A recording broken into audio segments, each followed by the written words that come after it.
मंगलपुर नाम के गांव में सुमन अपने पति रमन के साथ रहती थी, जो बहुत ही गरीब, सुलझी हुई, दूसरों की मदद करने वाली, कम पैसे होने के बावजूद भी खुद भूखी रहकर सबको पेट भर खाना खिलाने वाली औरत थी। गांव में जिस किसी को भी जरूरत हो तो सुमन उसकी बेझिझक मदद कर दिया करती थी। उसी गांव में रमा नाम की एक औरत अपने पति सुभाष के साथ रहती थी, जो बहुत ही झगड़ालू औरत थी। वो बहुत ही लालची किस्म की औरत थी। उसे सिर्फ ज्यादा चाहिए था। वो हमेशा दूसरों के आंगन से सुबह जल्दी उठकर फूल चुराती थी और भगवान के मंदिर में चढ़ाती थी, ताकि कोई काम किए बिना ही उसकी सारी इच्छाएं पूरी हो जाए। एक दिन रात के समय रमा मन ही मन, चलो घर के सारे काम खत्म हो चुके हैं, अब मैं जल्दी से सो जाती हूँ, ताकि कल सुबह गांव की औरतें उठने से पहले ही उनके आंगन के फूल चुरा सकूं। आखिर कल से नवरात्रि जो शुरू हो रही है, माता का आशीर्वाद तो सिर्फ और सिर्फ मुझे ही मिलना चाहिए। मैं पूरे मंदिर को ऐसा सजाऊंगी कि माता लक्ष्मी की कृपा हमेशा मुझ पर ही जमी रहे। अरे रमा, आजकल तुम खुद से ज्यादा बातें करने लगी हो। तुम्हारी ये आदत बहुत बढ़ चुकी है। हाँ, बस लाइट बंद कर दीजिएगा जल्दी, मुझे सुबह जल्दी उठना है। हाँ, मुझे सब पता है। कल से नवरात्रि जो शुरू हो रही है, गांव में किसी औरत को कोई फूल नहीं मिलना चाहिए। यही नियोजन होगा आपका। सो जाइए। अब रमा सुबह जल्दी उठकर गांव के लोगों के आंगन से फूल तोड़ने लगती है।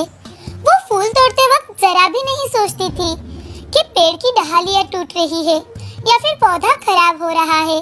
उसे तो सिर्फ और सिर्फ अच्छे फूल चाहिए थे। और ये बात गांव के सभी लोगों को पता थी कि वो रमा ही है, जो सुबह उठकर सारे गांव के पेड़ पौधे तोड़ते हुए फूल चुराती है और पूरे मंदिर को फूलों से सजाती थी। लेकिन जब भी कोई उसे रोके या फिर पूछे तो वो उससे बड़े ही बदतमीजी से बात करती थी। एक दिन रमा अपने सारे काम हर रोज की तरह खत्म कर नदी पर कपड़े धोने और पानी लेने के लिए सुमन के साथ जाने लगती है। जाते जाते एक बूढ़ी सुमन से, सुमन बिटिया जरा देखो तो, सुबह जल्दी कोई बंदरिया आई थी शायद, जो पूरे आंगन में पेड़ों का कचरा करके चली गई। जरा इसे साफ करने में मेरी मदद करोगी? बहुत अच्छा होगा बिटिया। ओ बुढ़िया कही की, बोलना कि रमा फूल तोड़ कर ले गई और यहाँ कचरा कर गई। बंदर बोलती है क्या मुझे? पूरे गांव को पता है कि सिर्फ और सिर्फ मैं ही फूल तोड़ने आती हूँ सुबह। अरे रमा, ऐसे क्यों बात करती है? मैं तुझे थोड़ी ना बंदरिया बोलूंगी। तुम्हारे जाने के बाद सच में ही यहाँ बंदरिया आई होगी, जो इतना आंगन खराब कर गई। चुप करो बूढ़ी कही की, किसी को कोई काम नहीं है क्या यहाँ? चल सुमन, हम हमारे काम के लिए निकलते हैं। फिर वहाँ जाकर अच्छी जगह नहीं मिलती कपड़े धोने के लिए, और कपड़े भी ठीक से नहीं निकलते। रमा तुम चलो, मैं अभी थोड़ी देर में पहुँचती हूँ। बूढ़ी माँ की थोड़ी मदद कर देती हूँ। हाँ, तूने ही ले रखी है सारे गांव की जिम्मेदारी, करती रहे लोगों के काम। मैं तो चली। अब रमा आगे जाकर अपने कपड़े धोकर उसे सुखाने के लिए डाल रही थी कि तभी सुमन अपने कपड़े धोने लगती है। उसे देख रमा, आ गई सारे गांव की काम वाली। आज नहीं लाई किसी के कपड़े या फिर घड़ा जिसे भरकर पानी ले जा सके। रमा ऐसे क्यों बात करती हो? अरे वो थके हारे हैं, बूढ़े हो चुके हैं। क्या हुआ अगर हम उनकी कुछ मदद कर दे तो? तभी वहाँ से एक साधु गुजर रहे थे। वो रमा की ओर देखकर, बेटी, क्या मुझे थोड़ा पानी मिलेगा? बहुत प्यास लगी है बेटी। ओ साधु बाबा, चलो निकलो यहाँ से। पानी ही पीना है तो इतनी बड़ी नदी नहीं दिख रही? ले लो कहीं से भी पानी और पी लो। पानी क्या मांगना पड़ता है? अरे बेटी, मेरे पास पानी पीने के लिए कोई साधन नहीं है। तो अपने हाथ तो है ना, उन्हीं से पी लो। हमें क्यों परेशान कर रहे हो? चलो निकलो यहाँ से। रुको साधु बाबा, मैं अभी आपके लिए पानी लेकर आती हूँ। सुमन अपने मटके में पानी भरकर साधु बाबा को पिलाती है। तो साधु, बेटी, तुम्हारा बहुत बहुत धन्यवाद। क्या तुम इसी गांव की हो? जी बाबा, हम इसी गांव के हैं। आप कहाँ से आए हैं? बेटी, मैं जंगलों में यहाँ से वहाँ भटकता रहता हूँ। आज तुमने मुझे पानी पिलाया है तो मैं तुम्हें आशीष के तौर पर एक मटका देना चाहता हूँ। जब तक ये मटका तुम्हारे घर में रहेगा, तुम्हारे घर में सुख शांति खेलती रहेगी। साधु कई सारे मटके अपनी सिद्धि से बनाते हैं। घड़ों को देख रमा, इतने सारे घड़े। अरे इसमें तो सोने का भी घड़ा है। क्या मैं पूछ लूं इस बाबा से एक घड़े के लिए? हाँ हाँ, तुम भी ले जा सकती हो एक घड़ा। आपको कैसे पता चला कि मैं क्या बात कर रही हूँ? बेटी, मैं दूसरों की मन की बात जान लेता हूँ, मुझे सब कुछ पता है। हाँ तो ठीक है, क्या मैं ये सोने का घड़ा ले जा सकती हूँ? हाँ जरूर। बेटी सुमन, तुम कौन सा घड़ा लेकर जाओगी? बाबा, मेरे घर में तो सब कुछ है, मुझे किसी चीज की कोई कमी नहीं है। अच्छा ठीक है, लेकिन बेटी मेरी बात मानो, तुम इसमें से एक घड़ा लेकर जाओ। सुमन, मैंने तो अपने पसंद का घड़ा ले लिया है, अब तू भी ले ले। अब सुमन अपने लिए मिट्टी का घड़ा पसंद करती है और उसमें पानी भरती है। तभी रमा मन ही मन, अब तो मैं अपने लिए इस घड़े को पिघलाकर बहुत सारे गहने बनाऊंगी, ताकि गांव में सबसे अमीर और सबसे खूबसूरत मैं ही दिखूंगी। और ये सुमन, ये तो बिल्कुल ही पागल है, इसे तो बिल्कुल अकल नहीं है। इसने तो मिट्टी का घड़ा ही लिया, जो कहीं पर भी आसानी से मिल जाता है। क्या हुआ दीदी, आप हंस क्यों रही है? अरे कुछ नहीं, ऐसे ही। रमा जल्दी जल्दी में ही अपने घर जाने लगती है। जाते जाते आज वो किसी से बात नहीं करती। कोई उसे रोकने की कोशिश करे तो वो उसकी तरफ देखे बिना ही चली जाती है। गांव के पास जाते ही घड़े को छुपा लेती है, ताकि कोई उसके सोने के घड़े को ना देख पाए। अब दोनों अपने अपने घर चली जाती है और रमा जल्दबाजी में अपने घड़े का पानी आंगन में ही फेंकने लगती है, तो उसके शरीर पर अचानक से कई सारे कीड़े हमला कर देते हैं। अरे अरे ये क्या हो रहा है? अरे ये कीड़े, इतने सारे कीड़े कहाँ से आ गए? ये मुझे काट रहे हैं। कोई बचाओ, बचाओ, कोई बचाओ मुझे। रमा वो घड़ा अपने हाथ से नीचे फेंक देती है और वो नीचे गिरते ही अदृश्य हो जाता है। तभी रमा पागलों की तरह उस साधु बाबा को ढूंढने के लिए जंगल की ओर भागने लगती है, क्योंकि उन कीड़ों ने रमा के शरीर पर जगह जगह पर जख्म कर दिया था। दूसरी ओर सुमन जैसे ही घड़े का पानी अपने दूसरे मटके में डालना शुरू करती है, तो उसमें से सोना निकलने लगता है। जब जब सुमन उस घड़े को उल्टा करती, तब तब उसमें से सोने के सिक्कों का पानी बहने लगा। यहाँ भागते भागते थकी हारी रमा, साधु बाबा कहाँ है आप? आपने ये कौन सा घड़ा मुझे दिया था? ये मेरे पूरे शरीर में आग जल रही है, जिसमें सिर्फ कीड़े ही कीड़े निकले।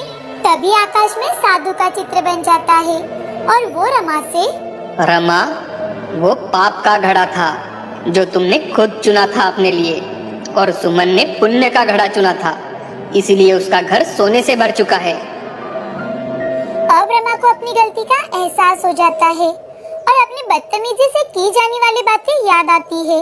उसे समझ में आ जाता है कि भगवान भी उसी की मदद करते हैं जो सच्चे मन से, सच्चे भाव से किसी की सेवा करते हैं। राधानगर नाम के गांव में सुरेखा अपने पति विश्वनाथ के साथ रहती थी। उसे एक बेटा था जो विदेश में नौकरी करता था। सुरेखा और विश्वनाथ बहुत ही ज्यादा कंजूस थे। वो दोनों हर एक चीज का मूल लगाते थे, साथ ही सबसे सस्ती जो भी चीज मिले वही अपने घर में लाते थे। अब उनका बेटा शुभम अपने गांव में लौट आता है और कुछ दिन वहीं पर रहने वाला था, तो सुरेखा और विश्वनाथ शुभम के लिए अच्छा सा रिश्ता देखने लगते हैं। वो अपने बेटे की शादी बहुत बड़े खानदान में करना चाहते थे, ताकि बहू घर आते वक्त बहुत सारा धन लेकर आए। लेकिन एक दिन शुभम उन्हें बताता है कि वो एक माधुरी नाम की लड़की से प्यार करता है, जो उसके साथ में कॉलेज में पढ़ती थी, जो बहुत ही गरीब खानदान से है। शुभम के विदेश जाने के बाद भी दोनों एक दूसरे से प्यार करते थे और शादी भी करना चाहते हैं। ये सुनते ही शुभम की माँ शुभम से, ये क्या बदतमीजी है शुभम, हम तुम्हारा रिश्ता एक अच्छे खानदान में करना चाहते हैं और तुम कह रहे हो कि तुम किसी गरीब घर की लड़की से प्यार करते हो? अरे वो इस घर में कुछ नहीं ला सकती। अरे माँ, हमें किसी चीज की क्या जरूरत है, और हमारे पास सब कुछ तो है। वो हमारे घर में प्यार ला सकती है, हमें एक दूसरे से बांध कर रख सकती है। माँ, अगर मैं शादी करूँगा तो सिर्फ माधुरी से ही।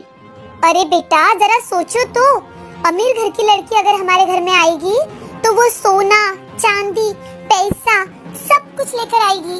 अपनी माँ की बातें सुनने के बाद भी शुभम अपनी जिद पर ही अड़ा हुआ था, तो ना चाहते हुए भी सुरेखा और विश्वनाथ को शुभम की जिद के आगे झुकना ही पड़ा और उन दोनों की शादी करवानी ही पड़ी। सुरेखा और विश्वनाथ ने माधुरी और शुभम की शादी बड़े ही साधारण तरीके से करवाई। वो शादी में ज्यादा पैसा खर्चा नहीं करना चाहते थे। अब शादी के कुछ ही दिनों बाद सुरेखा माधुरी को घर से बाहर निकालने के लिए अलग अलग पैंतरे इस्तेमाल करने लगी। जैसे कि जब भी माधुरी खाना बनाती और उसे ढककर अपने कमरे में जाती तो सुरेखा वहाँ पर जाकर उसमें एक तो नमक ज्यादा डाल देती या फिर लाल मिर्च ज्यादा इस्तेमाल करती, और जब भी वो खाना खाने बैठती तो तमाशा शुरू कर देती थी। एक दिन की बात है, हमेशा की तरह अपना काम खत्म कर माधुरी अपने कमरे में चली जाती है। कुछ वक्त बीत जाने के बाद सभी खाना खाने के लिए डाइनिंग टेबल के पास आते हैं और खाना शुरू करते हैं। पहला निवाला खाते ही सुरेखा, ये क्या है माधुरी, ये क्या बनाया है तुमने? इसमें तो सिर्फ मिर्च लग रही है। ऐसा लग रहा है कि किसी ने पानी में मिर्च डालकर खिलाया हो। तुझे तो ठीक से खाना भी बनाना नहीं आता। अरे अब तो ये हर रोज का हो गया है। शुभम, क्या ये है तुम्हारी पसंद? ये तुम्हारी पसंद जिसे खाना बनाना भी नहीं आता? सुरेखा के हर रोज के ताने सुनने के बाद भी माधुरी उनसे कुछ भी नहीं कहती। वो बहुत ही शांत स्वभाव की थी, उसमें सहनशीलता भी बहुत ज्यादा थी। अब शुभम को भारत में आए हुए 1 महीना गुजर चुका था और उसे अपने काम से फिर से वापस जाना पड़ रहा था। तो वो माधुरी से, माधुरी, मुझे कुछ समय के लिए फिर से विदेश जाना पड़ रहा है, लेकिन मैं तुमसे एक वादा करता हूँ, जैसे ही कंपनी का ये कॉन्ट्रैक्ट खत्म होता है मैं वापस लौट आऊंगा और यही रहूंगा और यहीं पर अपना कुछ नया काम शुरू कर दूंगा। ठीक है शुभम, तुम अपना काम मन लगाकर करना, लेकिन हाँ, वहाँ से आने के बाद मैं तुम्हें बिल्कुल वापस नहीं जाने दूंगी। शुभम और माधुरी की सारी बातें सुरेखा चुपचाप से कमरे के बाहर खड़े रहकर सुन रही थी। अब सुरेखा मन ही मन, हाँ, बढ़िया ही, फिर से बिल्कुल नहीं जाने दूंगी वाली। अगर मेरा बेटा काम नहीं करेगा तो पैसे कैसे आएंगे इस घर में? अब शुभम अपने काम के लिए विदेश चला जाता है। 2-3 दिन बीत जाने के बाद एक दिन माधुरी अपने सारे काम खत्म कर अपने कमरे में टीवी देख रही थी, तो उसे देख सुरेखा जोर जोर से चिल्लाने लगती है, अजी सुनते हो, टीवी देखने के अलावा भी और कोई काम है आपको? सुरेखा जोर जोर से बातें कर रही है। ये सुन माधुरी भागते हुए वहाँ पर आ जाती है और ये देख सुरेखा और जोर जोर से बातें करने लगती है। सारा दिन बस टीवी ही देखते रहते हो, हर कमरे में एक एक पंखा चलता है और लाइट, वॉशिंग मशीन, अरे इस महीने का बिल भी देखा है? और तो और ऊपर से टीवी कनेक्शन के अलग से पैसे देने पड़ते हैं। इतने सारे खर्चे हैं और कमाने वाला तो सिर्फ एक ही है ना? माधुरी, अब बस बहुत हो चुका। आज से सारे टीवी कनेक्शन बंद। इस घर में सिर्फ एक ही पंखा चलेगा। दिन भर कोई भी लाइट इस्तेमाल नहीं करेगा। इतनी कड़ी धूप है तो अब से वॉशिंग मशीन भी बंद। फ्रिज की भी कोई जरूरत नहीं है हमारे घर में, ठीक है? याद रखना। ऐसा कहकर सुरेखा वहाँ से चली जाती है। विश्वनाथ के साथ अपने कमरे में आराम से पंखा लगाकर सो जाती है। इस बात से माधुरी को बहुत बुरा लगता है, लेकिन वो किसी से कुछ भी नहीं कहती और चुपचाप अपने कमरे में जाकर पंखा और टीवी बंद कर देती है। अब कुछ दिन ऐसे ही बीत जाते हैं। सुरेखा उसे परेशान करने का एक मौका भी नहीं छोड़ती थी और स्वभाव से तो वो कंजूस ही थी, तो वो हर रोज बाजार से सबसे सस्ती वाली सब्जियां खरीद कर लाती और वही सब्जियां कम तेल में पकाने के लिए कहती थी। अब कड़ाकती गर्मी आ चुकी थी। एक दिन अपने सारे काम पूरे कर माधुरी ने आलू के पापड़ भी बनाए थे, तो वो थकी हारी, गर्मी से परेशान सुरेखा के कमरे में पहुंचती है। सोचती है कि पंखे के नीचे थोड़ी देर आराम कर लेगी, लेकिन वहाँ पर विश्वनाथ सोया हुआ था। तो माधुरी को अपने कमरे में देख सुरेखा, क्या हुआ माधुरी, कुछ चाहिए था क्या? नहीं माँ जी, वो मैं आज बहुत थक गई थी। सुबह से धूप में काम कर रही हूँ तो पंखे की हवा खाने यहाँ आ गई। देखो माधुरी, तुम्हारे ससुर अभी अभी सोए हैं और मैं उन्हें तुम्हारे लिए तो नहीं जगा सकती। ये लो ये हाथ पंखा, इसी से अपने लिए हवा चला लेना। माधुरी ये सब देखकर मन ही मन बहुत रोती है, लेकिन किसी को कुछ भी नहीं बताती थी। एक दिन माधुरी घर की साफ सफाई कर रही थी कि तभी उसे साड़ी वाले की आवाज सुनाई दी। उसे सुन माधुरी ने उसे आवाज लगाई और साड़ियाँ देखने लगी कि तभी सुरेखा वहां आ जाती है और वो माधुरी से, माधुरी इसे क्यों बुलाया? माँ जी, मेरी कुछ साड़ियाँ खराब हो चुकी है तो मैं सोच रही थी कि क्यों ना एक आध साड़ी ले लूं। अरे बहू, तेरी शादी में तो कितनी सारी साड़ियाँ आई हुई है, उसी में से कोई निकाल ले। तुझे कितनी बार कहा है कि महंगाई बहुत ज्यादा बढ़ चुकी है, फिजूल के खर्चे मत किया कर, लेकिन तू है कि सिर्फ खर्चे पर खर्चे ही किए जा रही है। माधुरी को सुरेखा की बात बहुत दुख पहुंचाती है, लेकिन वो कुछ भी नहीं कहती और रोते रोते घर के अंदर चली जाती है। तभी वो साड़ी वाला सुरेखा से, अरे बहन जी, आपकी बहू का इतना मन है तो ले लीजिए ना एक साड़ी, इतनी ज्यादा महंगी भी तो नहीं है। हाँ पता है, तुम्हारी बताने की कोई जरूरत नहीं है। हमारी बहू उसके मायके से आते वक्त कोई खजाना नहीं लेकर आई है कि आए दिन उसे कुछ न कुछ खरीद कर दे दूं। चलो जाओ यहाँ से।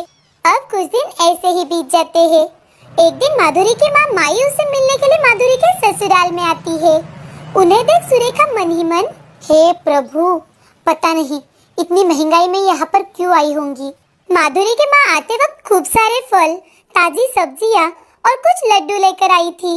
वो साइड में रखकर माई माधुरी से, माधुरी बेटा, तुम तो दिन ब दिन बहुत ही खराब होती जा रही हो। अपने आप की ओर देखा भी है? जिस दिन दामाद जी घर आएंगे तो तुम्हें ऐसे देखकर वो बहुत दुखी हो जाएंगे बेटा।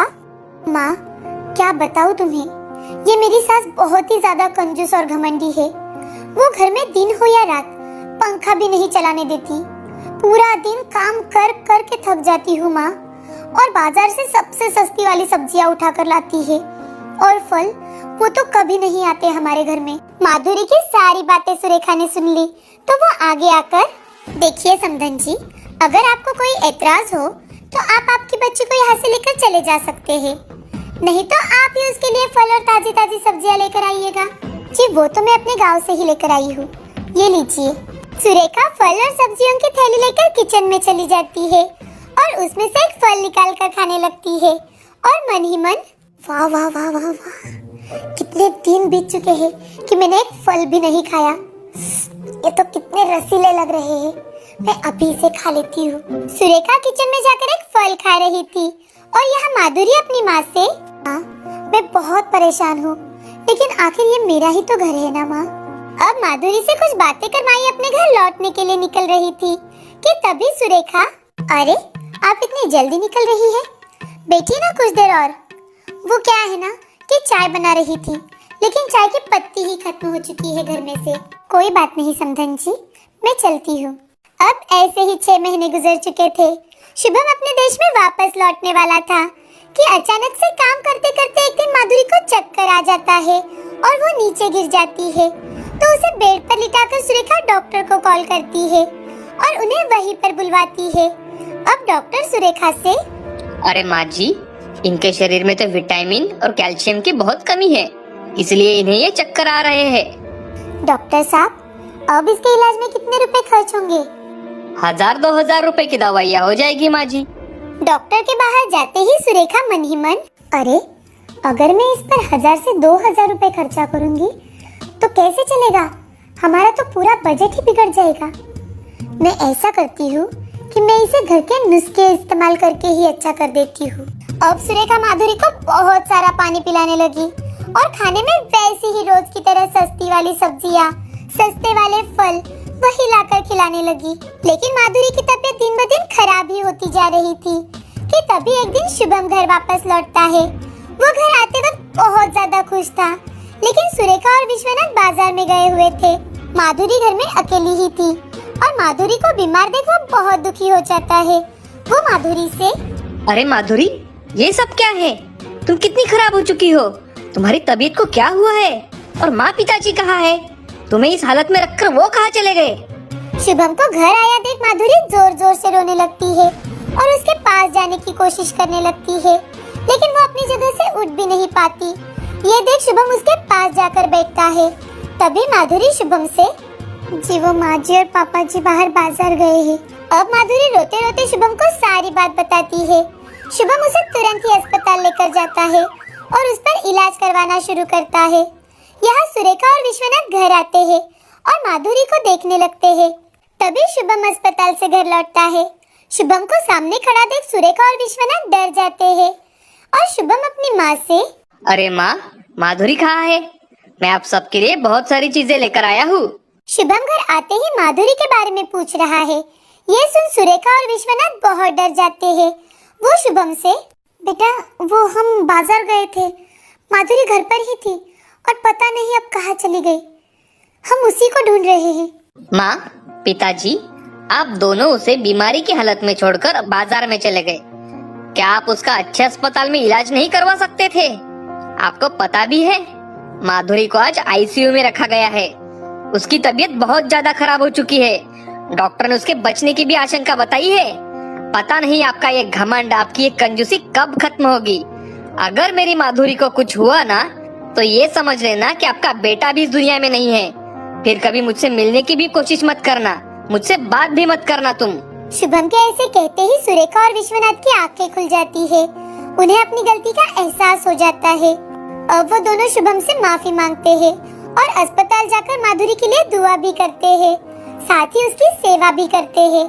कुछ ही दिनों में माधुरी अच्छी हो जाती है और घर लौटती है।